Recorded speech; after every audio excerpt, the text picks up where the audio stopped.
Most Americans pick stocks versus real estate based on whichever one their parents did. And that's exactly why most Americans end up with the wrong answer for their own life. Here's what nobody tells you. There isn't a winner between stocks and real estate. There's a winner for you, based on three numbers most people have never calculated. I've been on both sides of this. I've owned property. I've held index funds. I've watched friends pick the wrong one for their situation and lose years. If you've got $100,000 sitting in a savings account right now, you're not behind. You're actually ahead of most of the country. But the choice you make next is the one that matters. And today I'll show you exactly how to make it. Let me set the table for you. We're not going to do the lazy version. I tell you stocks won the last 30 years and roll credits. That's true. And it's also not the answer. We're walking through the real math on both sides, the returns, the leverage, the carrying costs, the taxes, and the parts most YouTube videos quietly skip. Then I'll give you the three numbers from your own life that decide. By the end, you'll know your answer. Not mine, yours. Let's start with a headline number, because everyone leads with it. The S&P 500 with dividends reinvested returned around 10.5% per year. U.S. home prices over the same window appreciated around 4.5% per year. 100,000 into stocks in 1995 would be roughly 1.8 million today, and the house would be worth around 380,000. The math is right there. This is where most videos stop, and it's where they get it wrong. That comparison isn't fair. It's not how anyone actually buys real estate. When you buy a house, you usually don't pay cash. You put 20% down. That 100,000 isn't buying a $100,000 asset. It's controlling a $500,000 one. That's leverage. When the house appreciates 4.5%, you're earning that on 500,000. On your 100,000 down, that works out closer to 22%. Suddenly, the math looks very different. Stay with me, because there are two sides to that leverage. The same multiplier turns a 10% drop into a 50% loss of your equity. Around 11 million American households learned that lesson the hard way. They woke up owing more on their mortgages than the houses were worth. A lot of them didn't recover until 2015 or later. Leverage is not a free lunch, it's a power tool, and it cuts both ways. There are costs to owning property that simply don't exist with stocks. Property taxes run about 1.1% nationally. Homeowners insurance averages over $2,000. Maintenance eats roughly 1 to 2% of the home's value annually. When you sell, transaction costs run 6 to 10% of the sale price. On a $400,000 home, you're looking at $14,000 to $18,000 a year. Stocks have an expense ratio. A good index fund charges 3 basis points. The carrying cost gap is enormous. Most comparisons skip that completely. And now, flip it. Real estate has tax advantages. Stocks just can't touch. The biggest one isn't the mortgage interest deduction, by the way. Most people now take the standard deduction, so that benefit is gone. The big one is Section 121 of the IRS code. Live in your home 2 of 5 years. A single person can shield $250,000. A married couple shields $500,000. Tax-free. Every 2 years, Fudge, you can do it again. There is no equivalent for stocks. Sell at a profit. You owe capital gains. Sell a primary home at a profit. Up to $500,000 is yours. Real estate also gives you something stocks can't. You can live in it. The rent you don't pay is a real return that nobody puts on a chart.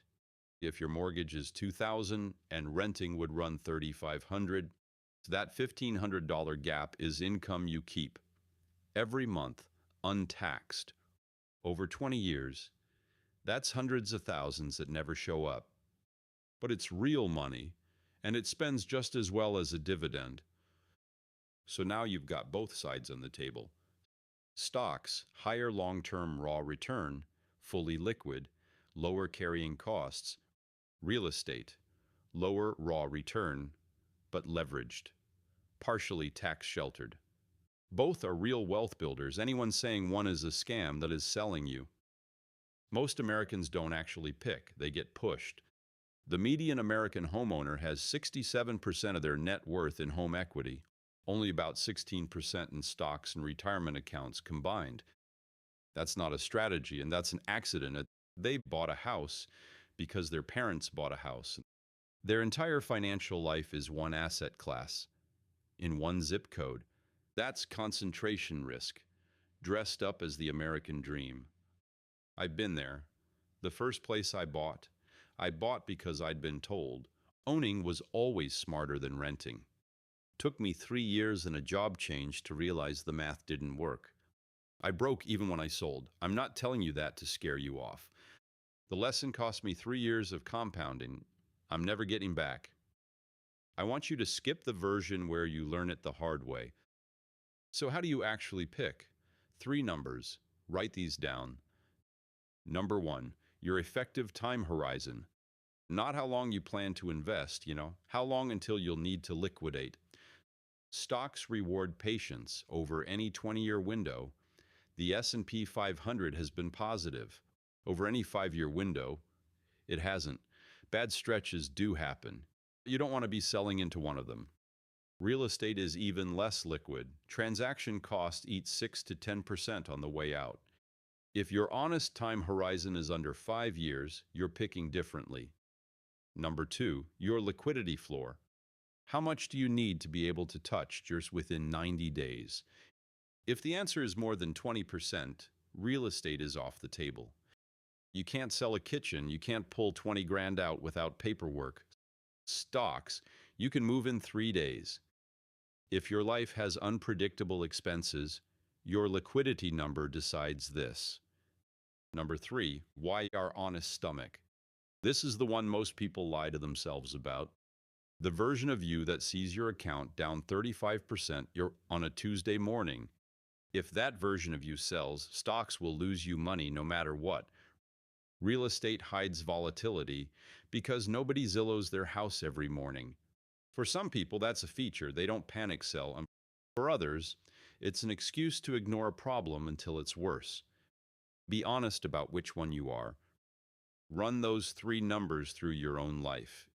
If your time horizon is 20 plus years and your stomach is steady, your 100,000 wants to be in a low-cost, broad market index fund. If you can stomach being a landlord and want to live somewhere specific, real estate can absolutely earn its place in your portfolio. For most people, the right answer isn't one or the other, it's both. A primary home you'll own for 15 years, a 401k fully funded in index funds. Maybe a rental property down the line if you want the second job. That's what wealth building in America actually looks like. Not stocks versus real estate, stocks and real estate in the right order. The reason most Americans get this wrong is they never pick at all. They default. They buy a house and call leftover money savings. Let it sit in a checking account at 0.4%, or pile everything into stocks because real estate sounds like work. Then pay 35% more in rent than they would in a mortgage in their city. The default is the trap. The default is what costs you the decade. Your action this week is simple. Sit down with a piece of paper, write your 3 numbers, time horizon, liquidity floor, honest stomach. Look at your 100,000 and let those numbers pick the asset. Not your parents, not the algorithm, not the loudest guy on YouTube. The math from your actual life.